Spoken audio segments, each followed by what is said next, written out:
کون کہتا ہے کہ رمضان ختم ہو گیا؟ رمضان کے یہ آخری عشرے میں، یہ آخری راتیں، یہی تو سب سے بڑی دولت ہے، یہی تو وہ نعمتیں ہیں جس میں رات کو اللہ کریم نے اپنے بندوں کو نوازنا ہے، مزدوری کرنے کے بعد یہ انعام لینے کی راتیں، یہی تو وہ وقت ہے کہ ابھی کون کہہ رہا ہے رمضان ختم ہو گیا؟ ابھی تو رمضان کا سب سے پرائم ٹائم جس کو کہتے ہیں، خاص ٹائم، رمضان کریم کا بہت قیمتی وقت جو ہے وہ ان راتوں کے اندر شروع ہو چکا ہے۔ لیلۃ القدر ان راتوں کے اندر آئے گی۔ اب بندے کو چاہیے کہ وہ روزانہ ان راتوں کی طرف متوجہ ہو، روزانہ۔ اکثر ہم ایک بات لوگوں کو سمجھاتے ہیں کہ روزہ اس بندے کا ہے جس کے ماں باپ اس سے راضی ہیں، جس کے ماں باپ اس سے راضی ہیں، جس کے ماں باپ اس سے راضی نہیں ہیں، میں ذمہ داری سے کہتا ہوں اسے روزہ رکھنے کا کوئی فائدہ نہیں ہے۔ یہ مسئلہ کس نے سمجھا دیا کہ ماں باپ سے بدخلقی کرو روزہ رکھنے کے لیے آ جاؤ؟ کون کہتا ہے؟ روزہ نہیں ہوتا ہے، روزہ نہیں ہوتا ہے اس بندے کا جو اپنے باپ کو گالی دے، اپنی ماں کو بدخلقی کے ساتھ پیش آئے، اس کا روزہ نہیں ہوتا ہے۔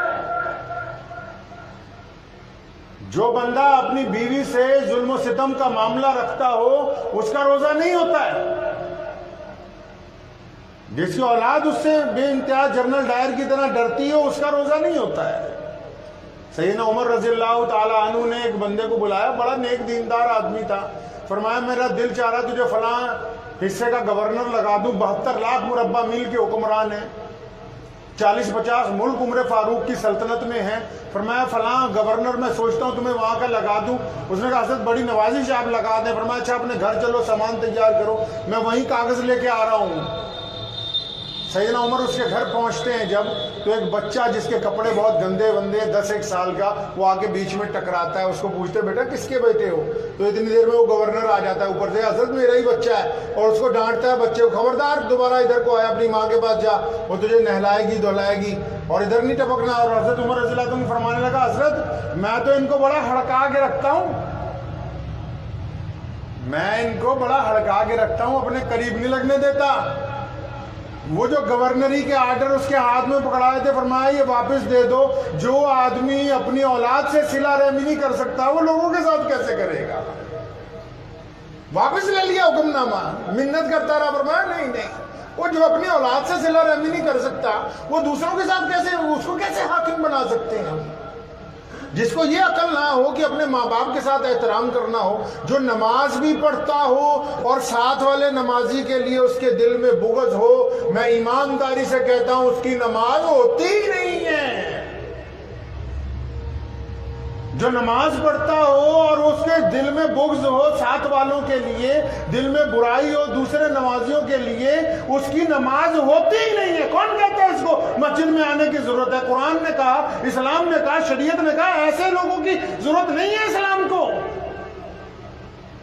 اسلام نے تو ایک طاقتور معاشرہ پیدا کیا ہے پوری دنیا میں، ایک ایسا معاشرہ پیدا کیا جس میں ابتدا ہم نے گھر سے کی ہے، جس میں ماں باپ کا احترام رکھا گیا ہے، جس میں بیوی بچوں سے خلوص رکھا گیا ہے، جس میں پڑوسیوں سے محبت رکھی گئی۔ تبھی تو کہا کہ جب زکوٰۃ دینی ہے تو پہلے اپنے سکے بھائیوں کو دیکھو، ان میں سے تو کوئی غریب نہیں، کوئی بہن تو غریب نہیں، کوئی پڑوسی تو ہمارا غریب تو نہیں ہے، کوئی رشتہ داروں میں تو نہیں ایسا جو دوسروں کے آگے ہاتھ پھیلاتا ہو۔ تو وہ ذمہ داریاں عائد ہوں گی تو رمضان مکمل ہوگا نا جی۔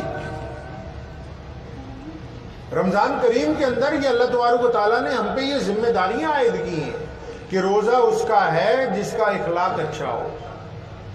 غصے والے کا روزہ نہیں ہوتا۔ میں اکثر کہا کرتا ہوں، لوگ کہتے ہیں ولی کی پہچان بتاؤ، میں کہتا ہوں جس کو غصہ نہیں آتا وہ اللہ کا ولی ہوتا ہے۔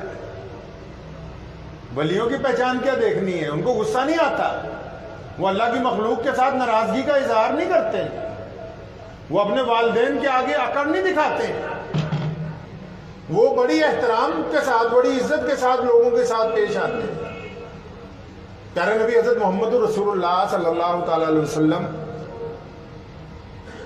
مدینہ منورہ میں مسجد نبوی میں خطاب فرما رہے ہیں۔ آپ صلی اللہ علیہ وسلم کا خطاب چل رہا ہے مسجد نبوی میں، اور اتنی دیر میں ایک بوڑھی عورت مسجد نبوی میں داخل ہوتی ہے، عام سے کپڑے پہنے ہوئے، اور آپ اندازہ لگائیں کہ جب آپ صلی اللہ علیہ وسلم اس خاتون کو دیکھتے ہیں نا تو حضور اکرم صلی اللہ علیہ وسلم اپنا خطاب بند فرما دیتے. رسول کریم خطاب فرما رہے, اندازہ لگائیے کائنات کا سردار, اور ان لوگوں سے خطاب کر رہا ہے جو صحابی ہیں, جن کو درجہ اللہ کریم نے انسانوں میں سب سے بڑا دیا ہے. اور رسول کریم جو خطاب فرما رہے ہیں, اتنے دوران میں جب اس بوڑھی عورت کو دیکھا, رسول کریم نے اپنا خطاب بند کر دیا, فوراً ممبر سے نیچے اترے, سیدھا اس بوڑھی اماں کے پاس. آپ صلی اللہ علیہ وسلم کا سر تھوڑا سا جھکتا ہے, وہ کندھے پہ ہاتھ رکھتی ہے, پوچھتی ہے بیٹا کیا حال ہے, پوچھتی بیٹا کیا حال ہے. اس عورت کی یہ لفظ ہے. ابو ہریرہ کہتے ہیں کہ میں نے رسول کریم کو دیکھا, حضور صلی اللہ علیہ وسلم کی آنکھوں میں سے چھم چھم آنسو آنے لگے کہ اماں جی ٹھیک ہوں, اگر آپ بار بار آتی رہے تو میں اچھا رہوں گا. اور پھر اپنی رحمت والی چادر, وہ چادر جس پر کائنات میں جبریل نہیں بیٹھ سکتے, اس چادر کو رسول کریم اتارتے ہیں, مسجد نبوی کے فرش پہ بچھاتے ہیں, فرماتے ہیں اماں جی یہاں بیٹھو. ابو بکر کو آواز دیتے ہیں, ابو بکر یہاں آؤ, میری ماں آئی ہے, میری ماں سے ملو. اے عمر فاروق یہاں آؤ, میری ماں آئی ہے, میری ماں سے مل لو. عثمان علی یہاں آؤ. گھر جاتے ہیں, عائشہ میری ماں آئی ہے, آؤ میری ماں سے مل لو. فاطمہ کو کہ میری ماں آئی ہے. کون ہے وہ؟ دائی حلیمہ ہے, جس نے پیدا نہیں کیا, صرف 4 سال گود میں رکھا ہے. رسول کریم صلی اللہ علیہ وسلم اس کے آنے پر اتنے خوش ہوتے ہیں کہ لوگوں کو بلا بلا کے بلاتے ہیں, میری ماں آئی ہے, میری اماں سے مل لو.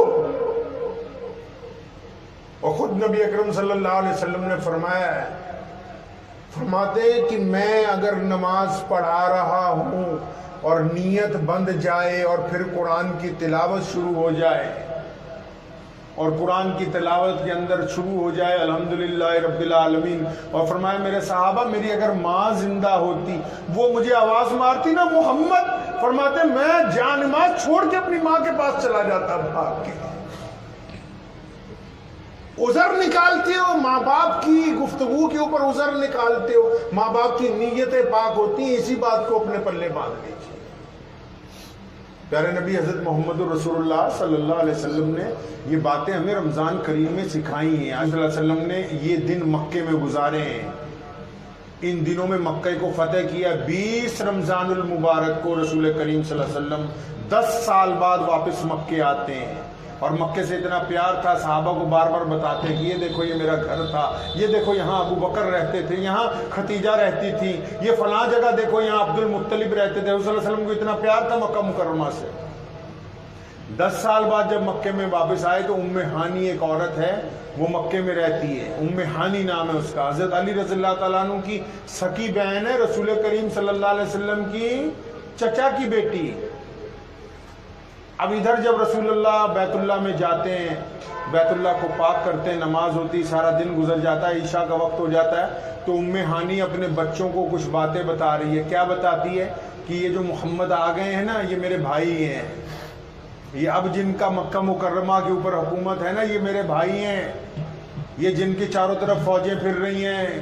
میں بچپن میں ہم نے ایک ساتھ وقت گزارا ہے, ہمارے دادا عبد المطلب کے پاس ہم اکٹھے رہتے تھے, فلاں باغ میں اکٹھے جاتے تھے, ان گلی کوچوں میں ہم نے اکٹھے اپنے بھائی کے ساتھ وقت گزارا ہے. تو حضرت ام ہانی کا جو چھوٹا بیٹا ہے نا, اس نے فوراً سوال کیا کہ امی اچھا یہ آپ کے بھائی ہیں؟ فرمایا ہاں بیٹا یہ میرے بھائی ہیں. تو اچھا جب ماموں آ گئے ہیں تو ہمارے گھر آئیں گے؟ یہ ماموں آ گئے ہیں مکے میں, ہمارے گھر آئیں گے؟ آپ کے بھائی ہیں تو ہمارے تو ماموں لگتے ہیں نا, تو آئیں گے کیا؟ ام ہانی کی آنکھوں میں آنسو آ گئے. فرماتی ہیں کہ میں نے سوچا کہ وہ تو بچپن والے محمد تھے, یہ تو اب بہت بڑے محمد ہیں, خاتم النبیین ہیں, آگے پیچھے ان کی فوجیں ہیں, ان کو کیا یاد ہوگا کہ ایک بہن مکے میں رہتی ہے. فرماتی میری آنکھوں میں آنسو آ گئے تو میں نے اپنے بچے کو کہا ہاں بیٹا کیوں نہیں آئیں گے, آئیں گے نا وہ. تو فرماتی کہ ابھی رات کا پہلا پہر ہے, کسی نے زور سے جب دروازہ کھٹکھٹایا تو میں غم میں تھی, تو میں نے بھی زور سے پوچھا کون ہے, تو دروازے سے آواز آئی کہ ہانی دروازہ کھولو, میں تمہارا بھائی محمد الرسول اللہ. حضور صلی اللہ علیہ وسلم تنہا کھڑے, اکیلے, کوئی نہیں ساتھ. ام ہانی نے دروازہ کھولا، رسول کریم کی آنکھوں میں آنسو آ گئے، 10 سال بعد اپنی بہن کو مل رہے ہیں، بہن بھی رو رہی ہے۔ فرمایا ہانی مکے کے بڑے بڑے سرداروں نے مجھے روکا کہ یا رسول اللہ ہماری کوٹھی پر چلیں، یا رسول اللہ ہماری حویلی پر آپ کی تواضع ہوگی۔ فرمایا میں سب کو کہہ کے آیا ہوں کہ جب میری بہن کا گھر مکے میں موجود ہے میں تمہارے گھر کیوں جاؤں گا۔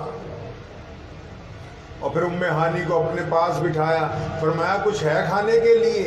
ام ہانی پہلے مسلمان ہوئی تھی 10 سال پہلے۔ فرمایا یا رسول اللہ بس سوکھی روٹی ہے، سرکہ ہے۔ وہ پیش کیا گیا حضور صلی اللہ علیہ وسلم کو، اور پھر اس رات جو حضور صلی اللہ علیہ وسلم نے بات کی ہے نا، جو مورخ اس کو لکھتا ہے اس کی چھاتی پھٹ جاتی ہے۔ اس رات رسول کریم صلی اللہ علیہ وسلم نے ام ہانی کو جب اپنے سامنے بٹھایا نا، اپنے بھانجوں کو بٹھایا، پھر یہ باتیں نہیں ہوئی ہیں کہ زکوٰۃ کب دینی ہے، کہ پاجامہ ٹخنوں سے اونچا رکھنا ہے کہ نہیں رکھنا، داڑھی کیسی ہو، شکل کیسی ہو، یہ باتیں نہیں ہوئی اس رات۔ اس رات رسول کریم صلی اللہ علیہ وسلم نے اپنی بہن کو اپنے سامنے بٹھایا، اور کیا بات کہی ہے رسول اللہ نے۔ فرمایا ہانی تو تو جانتی ہے نا کہ جب میں 6 سال کا تھا میری اماں جی مجھے چھوڑ کے چلی گئی۔ فرمایا تجھے پتہ ہے نا کہ جب میں چھوٹا تھا میری ماں کا انتقال ہو گیا، اور فرمایا میں جب پیدا ہوا میں نے اپنے باپ کو ہی نہیں دیکھا۔ فرمایا تو مجھ سے بڑی ہے عمر میں، تو نے میرے باپ حضرت عبداللہ کو بھی دیکھا، تو نے میری ماں کو بھی دیکھا، ہانی میری بہن میرے سامنے بیٹھو، آج کی رات مجھے یہ بتاؤ میری امی کیسی تھی، میرے ابو کیسے تھے، مجھے بتاؤ تم ساری رات۔ اور وہ رات گزر گئی انہی باتوں میں۔ ہانی بتاتی رہی سیدنا آمنہ کی صفتیں، ہانی بتاتی رہی حضرت عبداللہ کی صفات، اور رات گزر گئی اسی میں۔ رسول کریم صلی اللہ علیہ وسلم کو اتنی محبت تھی اپنے والدین کے ساتھ۔ وہ لوگ کیا سمجھتے ہیں کہ وہ ان کا روزہ ہو جاتا ہوگا جن کے ماں باپ ان سے ناراض ہوتے ہیں، ان کا روزہ نہیں ہوتا میرے بھائی۔ اسی لیے تو اسلام نے اتنے طاقتور مذہب کی بنیاد رکھی۔ ہمارے مذہب کی ابتدائی گھر سے ہوتی ہے۔ ہم لوگوں کو سکھانے نہیں پہلے جاتے، ہم اپنے کردار کو پہلے بلند کرنے کے لیے نکلتے ہیں۔ تو یہ جو باقی روزے بچ گئے، اگر کسی کے ماں باپ اس سے راضی نہیں ہے نا، تو اس کو چاہیے سارے کام چھوڑ کے پہلے اماں جی کے پیروں میں پڑ جائے، جا کے پہلے ابا کی داڑھی پکڑ کے معافی مانگے، اس کے بعد پھر وہ لوگوں کو کہتا پھرے کہ ہاں میرا روزہ ہو گیا ہے۔ رمضان میں اگر کسی نے کسی کا دل دکھایا تو اس نے اپنا روزہ ضائع کیا ہے۔ رسول کریم صلی اللہ علیہ وسلم نے فرمایا کہ روزہ تو مومن کی ڈھال ہے جب تک اس کو پھاڑا نہ جائے۔ ڈھال تو ہوتی ہے تیروں سے بچنے کے لیے، لیکن جب کسی عورت پہ گندی نگاہ ڈالتے ہیں تو روزہ پھٹ جاتا ہے۔ جب کسی کے لیے کوئی ناپاک پلان دماغ میں بناتے تو روزہ پھٹ جاتا ہے۔ جب زیادتی کسی سے کرتے روزہ پھٹ جاتا ہے۔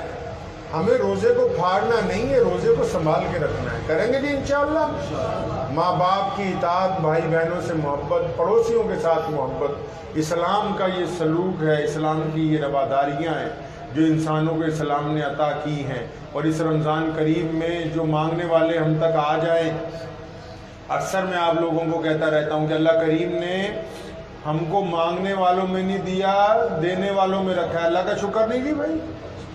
کئی لوگ اعتراض کرتے ہیں نا جی کہ جی فلاں آدمی بار بار آتا ہے مانگنے، فلاں آدمی بار بار۔ اللہ کے ولی، آپ تو یہ احسان مانے نا اللہ نے آپ کو دینے والوں میں رکھا ہے، لینے والوں میں نہیں رکھا۔ یہ احسان نہیں اللہ کریم کا۔ کچھ بعید تھا کہ ہمارے ہاتھ میں کٹورا ہوتا، کچھ بعید تھا۔ یہ اللہ کا کرم ہے نا کہ ہم دینے والوں میں ہیں۔ سن بلے شاہ رحمۃ اللہ علیہ نے فرمایا کہ مالا والے سخی نہیں ہوں گے۔ جن کے پاس مال ہوتا ہے وہ نہیں سخی ہوتے۔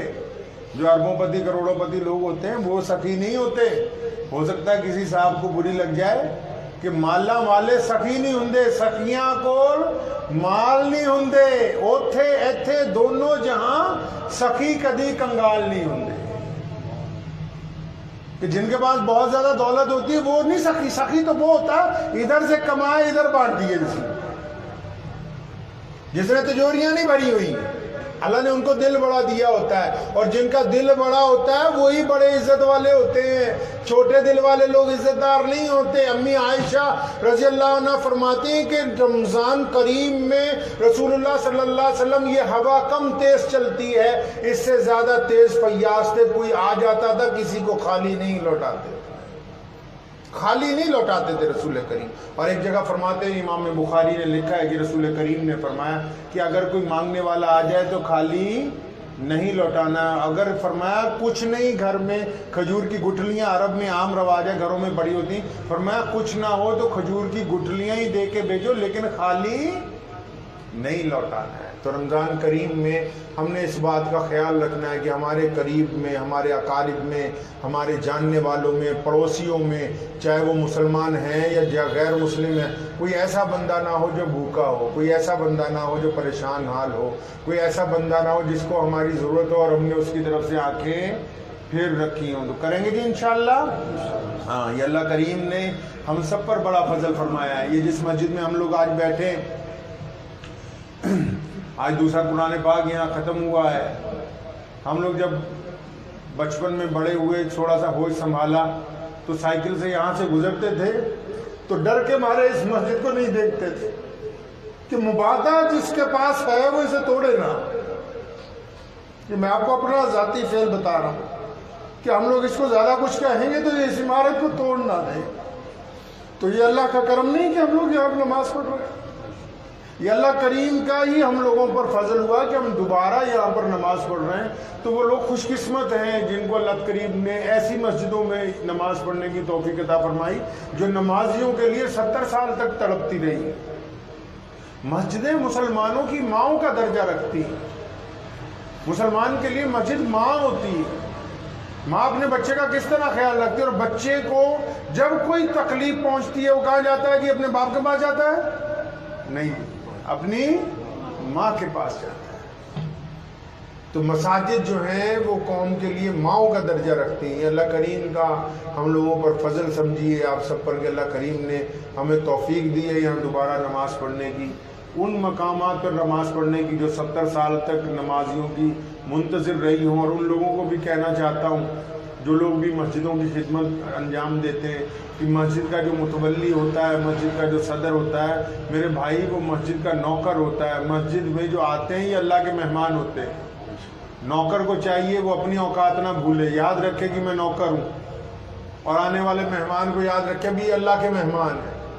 مسجد میں کسی کو تانا دینا، مسجد میں کسی کو تکلیف پہنچانا، مسجد میں کسی کو گالی دینا، مسجد میں کسی کو ٹھوکر مارنا، مسجد میں کسی کے دل کو دکھانا، یہ سخت منع ہے۔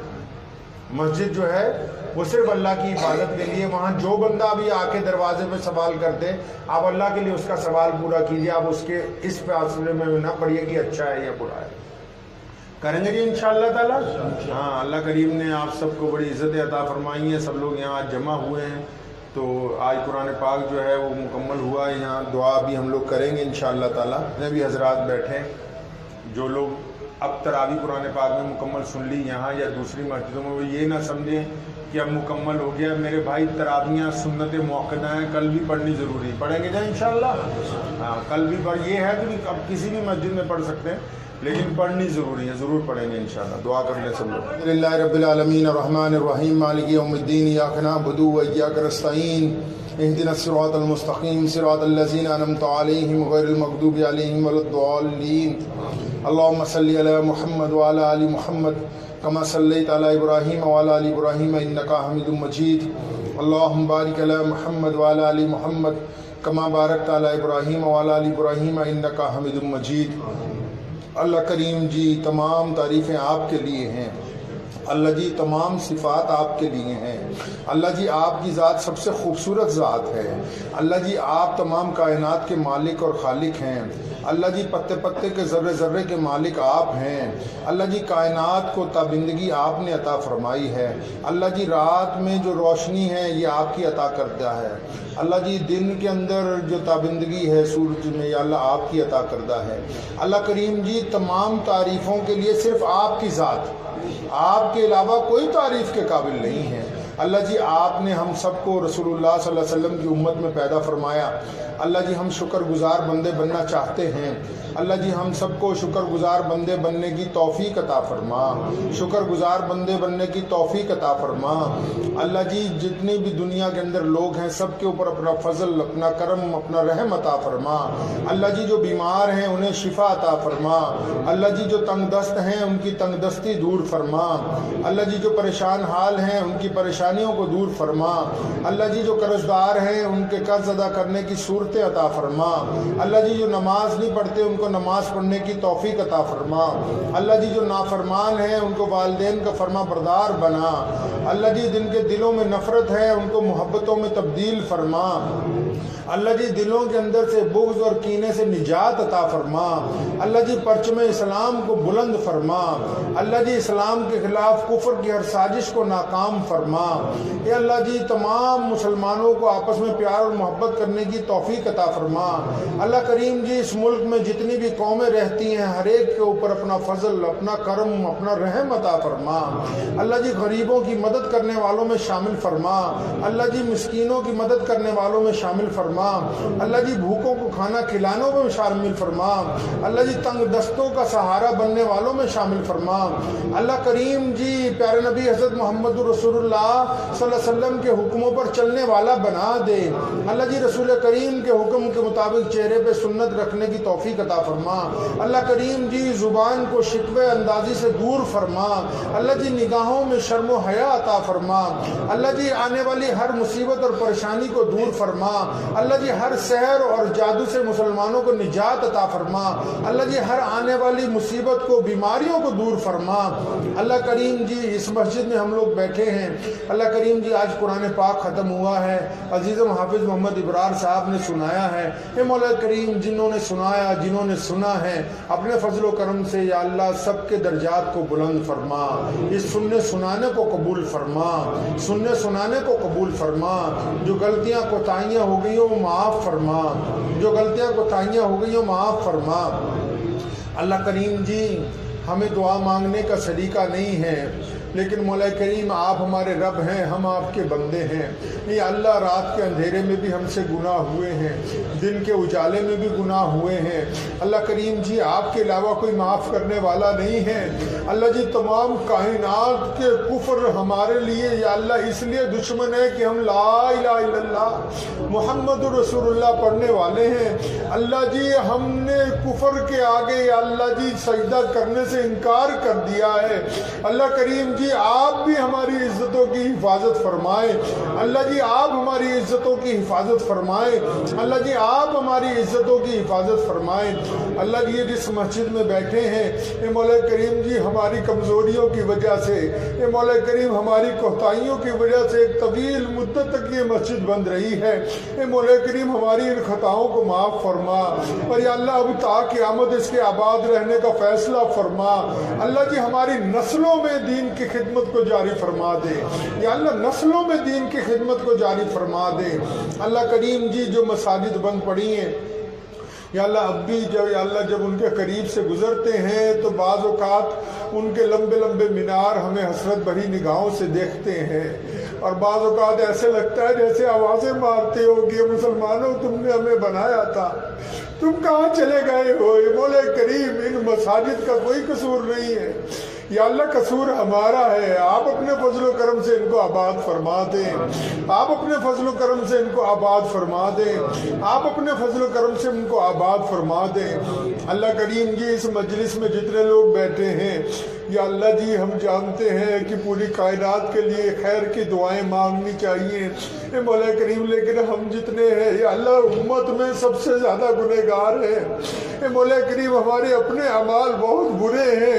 اے مولا کریم جب سابقہ زندگی کو دیکھتے ہیں سر شرم سے جھک جاتا ہے، اللہ جی اگر آپ معاف نہیں کریں گے تو ہمیں کون معاف فرمائے گا؟ اللہ جی آج بھی سب اپنے ان بندوں کی مغفرت کا فیصلہ فرمائے، اللہ جی ہمیں جہنم سے آزادی کا فیصلہ فرمائے، اللہ جی ہماری معافی کا فیصلہ فرمائے، اللہ جی ہماری خطاؤں کے درگزر کا فیصلہ فرمائے، اللہ جی جیسے کیسے ٹوٹے پھوٹے ہم تیرے بندے ہیں، اللہ جی آپ